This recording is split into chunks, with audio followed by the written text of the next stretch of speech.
Good day, this is Terry Difazio, and you're watching Dial It Up.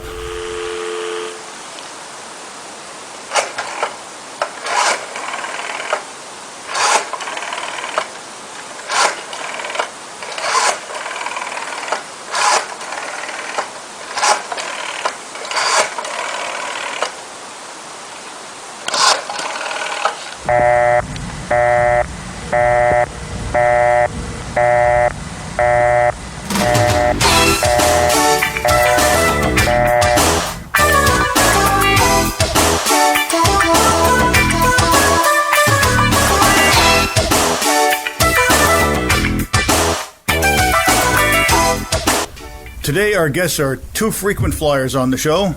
It's good to have you. We have Mark Higley and Vicki Strong. Hi. Good to have you guys on again. I guess we have a lot to cover when it comes to the legislature. We actually did some legislative breakfast in person this year. That's right. Yeah. That was good.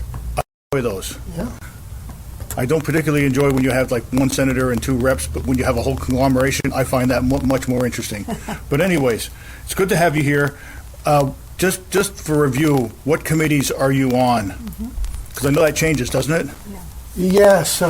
So I got back on House Government Operations Committee. Okay. And one of the main reasons is 10 years ago when we went through redistricting, I was on GovOps, and I'm the only member that was on GovOps 10 years ago. So I hopefully had some influence there to help that along. So I'm on GovOps. Okay. And I'm on my second term on agriculture and forestry, and I've served on 4 committees now, but this one has been 4 years, and I've really enjoyed that. Living in the Northeast Kingdom, I'm surrounded by diversity of farming and forest kind of industries, so I'm really pleased to be on that committee. That's good. I know that you guys have been around the block here a few times. Mark, how long have you been serving? Well, I ended my 14th year. Okay. So. And you, Vicki? 6 terms, which is 12 years. Okay. And we're both running again. Yes, and you're in. I know you're running against somebody. Are you running against somebody, or are you unopposed? No, it's a 2-seat district now. Oh, okay. So I'll be running. Currently, Mike Marcotte is also running. Oh, that's right. They moved him over there. Yep. Okay. Yep. All right. So it's just 2 of you running for 2 seats? As far as I know right now. Okay. Yep. Yeah. Well, I'll tell you, if you and Marcotte lose unopposed, then that's twice. That's an issue. Yeah. So, what legislation did you specifically work on that you felt was most important to you? Well, of course, this year we worked on redistricting. And again, after the new census figures comes out, we're required by law to take those new census figures and go around the state and adjust the districts to allow for, excuse me, the representative. Each representative is supposed to represent about 4,300 people. Okay. And so we needed to take the current districts, and some of them were able to stay the same, but a lot of them, because of that number, we had to readjust property lines. So that was what we spent most of our time on this year. Yeah, because Newport lost a representative. Well, Newport, it used to be a 2-seat district. Right. And now it's Newport City's a 1-seat district, and then Newport Town, Coventry, and Irisburg came over into my district. Okay. So yeah, it's I figured that's what happened. And you, Miss Vicki? Well, my district changed quite a bit. Mark's went from a 1-seat district to 2.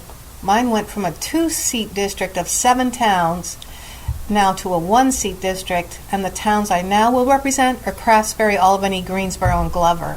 Okay. And I will be running against an incumbent, so the 2 of us will be head-to-head instead of running together in a 2-seat district. Okay. Yeah, Sam Young, he's been gone a couple of years now. Is it 2 years or 4 years? 2. 2? Yes. Okay. So redistricting took most of your time, you would say?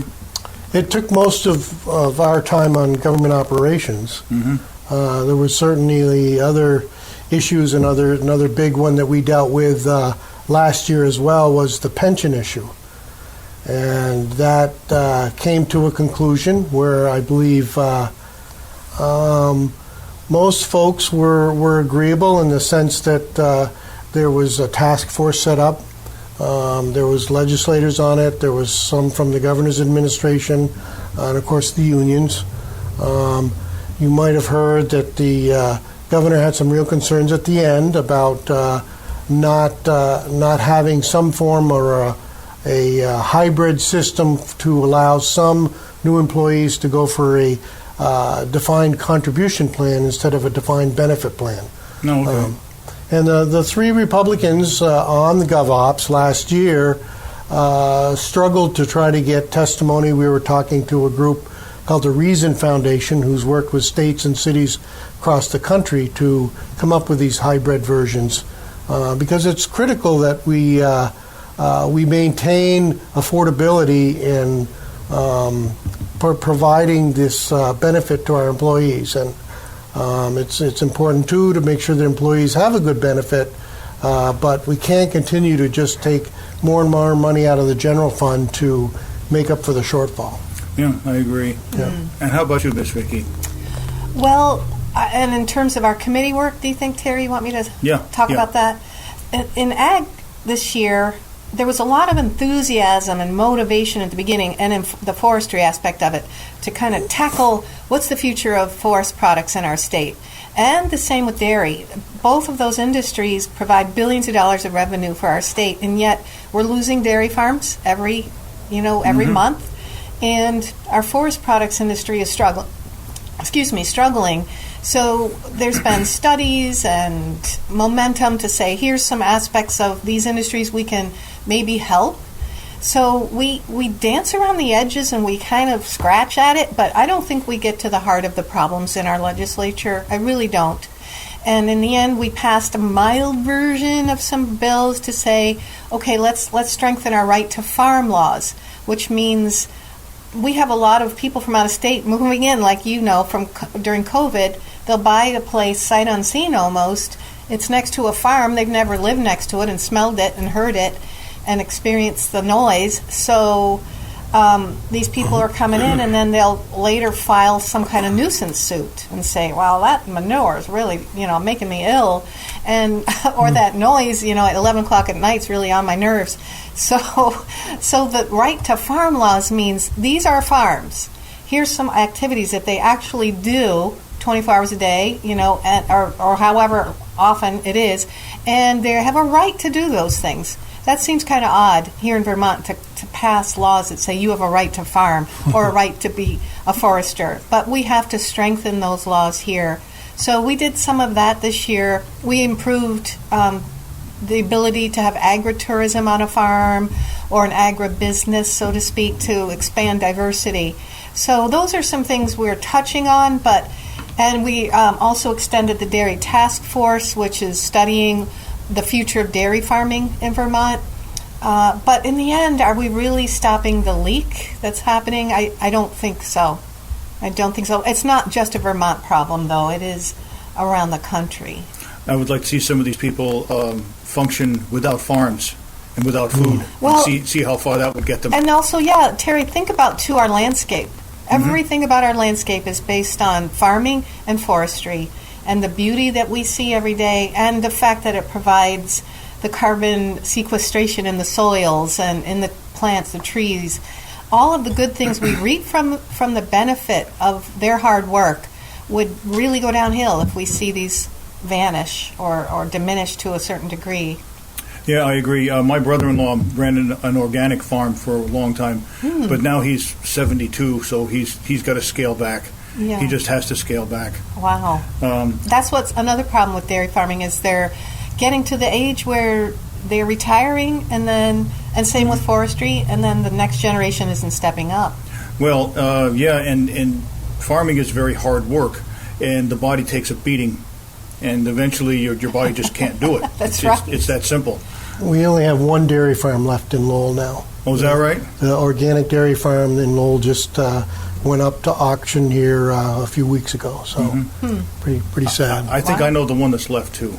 Yeah. But at any rate, What legislation, in your opinion, do you think was totally unnecessary and you wow. spent way too much time on? Oh, good one. I can think of 3, but you guys go ahead. All right. Oh, well, you're right. There's a lot more than 3. And if I could just talk a little bit about, what Vicki was talking about as far as farming and forestry, I think a lot of times we defeat the purpose that we're looking to preserve and protect. A lot of folks down there say, oh, I really support farming and forestry and so on, but then the bills that they come up with do just the opposite. Mm-hmm. And I can give you an example of 3, really. One is a new category in current use called the reserve forest land category. And, of course, with all the climate change initiatives and all that, there's a group down there now that thinks that you really shouldn't cut trees. They sequester carbon. So this new reserve forest category is for folks that want to enroll their land and not do anything with it and create eventually old-growth forest.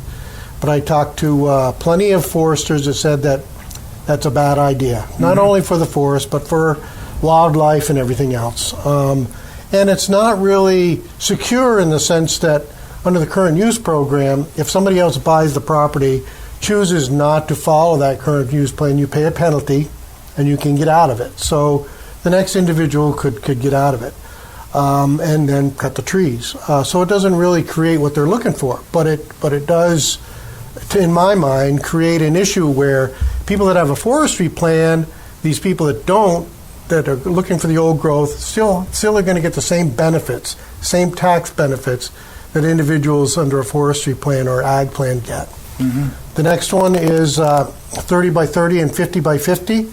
President Biden, a year ago under an executive order, created or signed onto this. I believe it's initially kind of a UN thing where they're looking to create 30% protection of our forest land here in Vermont by 2030 and 50% by 2050. The governor just vetoed that, which I was very thankful for. Again, the intent, I can understand the intent. We do want to preserve our forest lands to some degree, but what does that mean in reality, in perspective of Vermont forest products? And then, of course, the third one is Act 250, which had some governance change, some forest fragmentation pieces, some pieces around putting in roads, and if you went over a certain distance, you would have to go through an Act 250 permit. Fortunately, again, the governor vetoed that bill. They did stick some provisions of that in another bill of housing, which they knew that the governor wanted. So they took out in my mind, the bad pieces of Act 250 and kept the pieces in regards to allowing downtown development for affordable housing to skirt the Act 250 process to some degree. So, that's just, Terry, that's just a few, in the forestry category that, to me, they spend a lot of time, fish, wildlife, and natural resources, and as you can see, the governor basically vetoed two of those, or a section of one and all of the other. Again, a conflict there with a lot of the things that Ag and Forestry Committee is working on. Mm-hmm. Well, that's why I have you guys on the show, to inform people, because I don't know how many times I have had to inform people about the hole in the ground in Newport. And people are blaming the mayor, and they shouldn't, and they're blaming this one and that one. Why aren't we doing something? Well, we don't own it. The feds own it. Right. And now they're going, oh, really? So that's why I have you guys on. Right. And how about you, Miss Vicki? What do you think was totally unnecessary? Well, Terry, some things are completely unnecessary and some things are completely ineffective, and like Mark said, do the opposite of what the intentions are. Mm-hmm. And I'll start with clean heat standard. Basically says nebulously and don't really define it, but that in the end we have to limit our fossil fuels. So with heating fuels particularly, this is talking about in the end it'll be a mystery tax, and I really don't know how that would play out. But right now, of all times in our economy, when all these prices are going up for our daily needs, not just luxuries, we're going to possibly tax people more for their heating here in Vermont, Northeast Kingdom, 30 below, and encourage the heat things that go on the wall. What are those kind of heat sources? Cold heat pumps? Yeah, the heat pumps. And electric vehicles. Is this practical in the Northeast Kingdom? A big fat no. So you're just looking at millions of dollars. Either we'll have to pay more for our daily needs, even to survive, let's say, or just these luxury things that we can't afford. So that's bizarre. And the governor did veto that, and by one vote we sustained his veto. So we're thankful for that. Another instance as well is education spending. We spend more per capita than almost all states in the country per pupil. And we have yet to tackle that whole idea. Why? Why? And there's some simple formulas we could be doing but aren't. So our property taxes keep going up, and we can't afford that. Another instance is healthcare, where it gets more complicated, not less. Absolutely more. It takes like a heroic act of Congress practically to sign up for Medicare, which we just did. We tried to make a study on this. We do a lot of studies, Terry, by the way. Yeah. And we also form a lot of commissions. And so this is producing more and more layers of bureaucracy here in Vermont. And we pay these people good salaries. I'm talking 6 figures for some of these heads of commissions. And because, they're important people, we got to pay them. Well, it has been said, and I agree with the statement that bureaucracies are in business to perpetuate themselves. That's it. And grow. The Green Mountain Care Board. We never should have formed that to begin with. You know how many videos I get about that? There are, I don't know. Sometimes I'm deluged with meeting after meeting after meeting, and some of these meetings will go on 3-4 hours. Oh, I know. Yeah. And what are they doing? What are I'm they not sure, doing? but the people that I have spoke to don't like it. It probably was a good idea. It wasn't implemented well. I've been on Social Security and Medicare now for 6 years, and I've got to tell you, with a supplement, it's the best I've had. I'm glad. We're having issues all the time with my husband's medications. Oh, we can't. Something went up to $1,000. Yeah. And he has Medicare and whatever. And I'm kind of like, okay, come on, what's the deal? What's the deal? Actually, the best plan I ever had was when I worked at a machine shop in Springfield. That was the old Blue Cross JY plan, and that was good. However, they gave the doctors everything, and they bankrupted themselves. Ah. They had to redo it into what they call a managed care plan, Right. which was good. I guess, if I could, Terry, Sure. one of the other things that it came through our committee, it wasn't in our committee in a sense, but because it's a commission, it really stirred me up in the sense that it was the first that I'd really heard about it, but it was called a Truth and Reconciliation Bill. Oh, And we're creating 3 commissioners. The program's going to be to the tune of $1.3 million a year. And they're going to look at all the individuals and groups of individuals that were adversely affected by any Vermont laws and policies dating back as far as 1609. hey, that's when I was born. Yeah. Oh, well, not quite. And the question was actually asked on the floor, how far back are we going to go? And that was the answer by the committee chair. And in the bill, they had listed the individuals and groups that they were going to consider at first, but then the commissioners could take a look at any other groups they wanted to. And the initial ones was the BIPOC community, And maybe you want to say what that is, because maybe some folks Black, don't know. Indigenous, and people of color. Yep. The French Canadians, believe it or not, French Indians, any folks that had mental or physical disabilities, or families with folks that had mental or physical disabilities. Then again, anyone that the commission deems needs to be considered. And the bottom line, and I asked this on the floor too of the chair, and he said they didn't consider it, but I know that in the bill itself, it's not this exact wording, but it's going to be looking at restitution of some form. Mm-hmm. And whether that's in the form of land grants or monetary, money, or free education, who knows? But that'll be for the future legislation that when they come back, when this commission comes back. And I feel bad because, most of my constituency is French Canadian. Mm-hmm. And I know most of them, and I'm sure they wouldn't have their hand out for something like this, where they felt that they were somehow abused through laws and policies. Yeah, sometimes what happens is, and I'm not going to point any fingers at anybody specifically, but sometimes they almost become a compensation neurotic. Yeah. You know. Yeah. But anyways, I'll leave it at that. Go ahead, Miss Vicki. What were you going to say? I was going to say that a lot of these things create more division in our culture and in our state.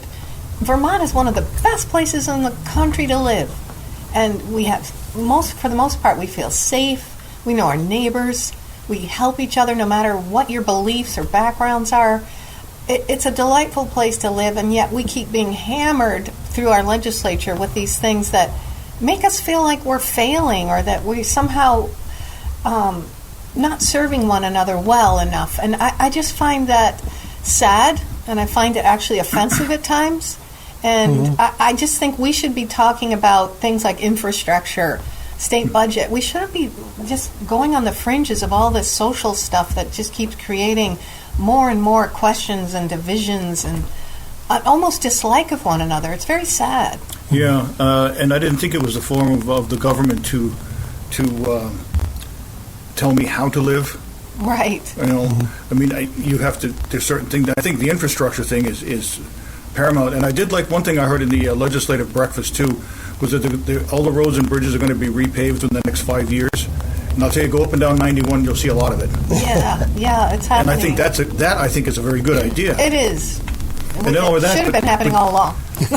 But not only that, but you have people that are working, and what do working people do? They pay taxes. So it's a win-win, if you ask me. Right. But nobody asked me. So what legislation would you like to see introduced that hasn't been? Oh boy, that's a tough question, and I haven't really thought about it in the sense because the majority in Montpelier dictates what's taken up. So whether or not you have a good idea or you sign on to a bill or a resolution that you feel is a good idea, unless the Speaker of the House tells the committee chairs to take that bill up, it doesn't get taken up. So, we have this posted board in our committee rooms of the number of bills that are, in our committee. And again, with a number of bills that I co-signed or whatever, they just generally never get taken up. And that to me is discouraging. There was one bill that came up last minute that was, an easy bill to support, and that is allowing any town clerk in the state of Vermont to give you a marriage license, where prior to that, if somebody came from out of state, they could go to any town clerk and get a marriage license. But you, as a resident, had to go to your town clerk to get a marriage license. So something like that was an easy one, and it passed. It was worked on. It was, and it just made it a lot easier for people. Somebody may want to, go to a different town or town clerk for that. So that was an example of something that came up last minute, but is an easy pass. Should be. And how about you, Ms. Vicki? Yeah, thank you for that question, and it gave me a minute to think while Mark was sharing something. But I have sponsored probably half a dozen bills or more that I think are important to me and to my constituents that never see the light of day. In other words, it goes on that wall and sits there. And one of those is freedom of school choice, so that in a community, if my child would do better in Craftsbury than in Albany for a particular program or situation, or they want to ski, whatever, my child can opt to go there and the tax dollars follow. So to me, that just makes common sense, and it would, in the end, lower our education spending because schools would have to start being a little competitive. And it just, or if a child is bullied, in Albany and they want to go to Irisburg, just 2 or 3 miles up the road. It just makes sense. So that's a concept I think is taking hold across the country, but not in Vermont. And just quickly, another one, other things I've sponsored about health choice freedom, that you and I have the choice, based on our medical needs and our beliefs, can choose certain medical procedures or deny them based on ourselves. And so not to have the government imposing on us, I think that's a huge issue. and we need to fight to protect that. So that's another area that I would like to see us move forward on in future legislation types of Last things. question I have for you is, how do you feel the governor handled this COVID crisis? Well, of course, it was something out of the ordinary for sure. And all in all, I'd have to say that he handled it under the circumstances as best he could. I understand that there was some issues along the way in regards to coming out of it, as far as him not wanting to mandate across the state mass, and we voted to we had a special session, as a matter of fact, to allow towns to do that. But that's and I hope we've learned something from it. I mean, we're coming out of it now, and we really can't close things down again the way we did. I mean, I personally know a number of folks that have lost their business over it, so it's sad. Definitely, definitely. How about you, Miss Vicki? I feel like there was some coercion and manipulation in terms of mask wearing and promoting vaccinations when they're experimental. We have yet to know long-term effects. Were they actually effective? Many people get COVID who've had numerous vaccinations.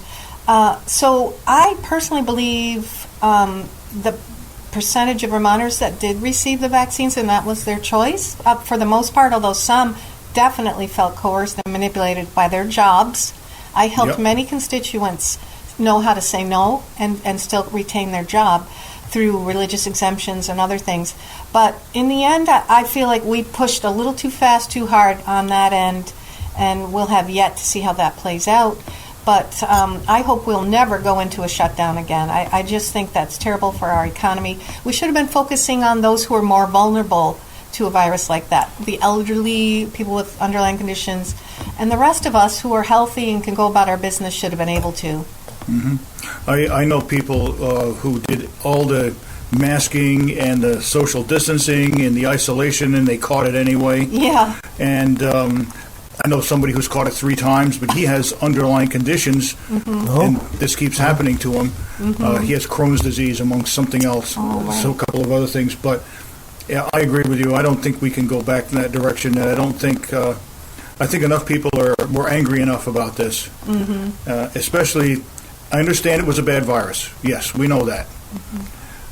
But when you can tell a gun shop or a what's the other thing? I'm trying to think of the other thing too. Liquor stores and gun shops, they can stay open, but a church has to close. They were somehow necessary. Yeah, it was amazing to me, and I couldn't get behind it. Thank you both very much for coming on, and I think we need to do this again. Sooner, if not later, because generally speaking, a lot of people really don't know everything that's going on down there. That's for sure. That's what I'm finding. So, I hope your invitation is anytime you want to use the station, give us a call. Well, thank you. We're here for you. This is your station. So thank you both very much, and we will see you. I can't break the lens this time because we don't have the right unit. So this is Terry Difazio for Dial It Up saying, we'll catch you all on the flip side. Have a good day. Bye. Thank you. Bye.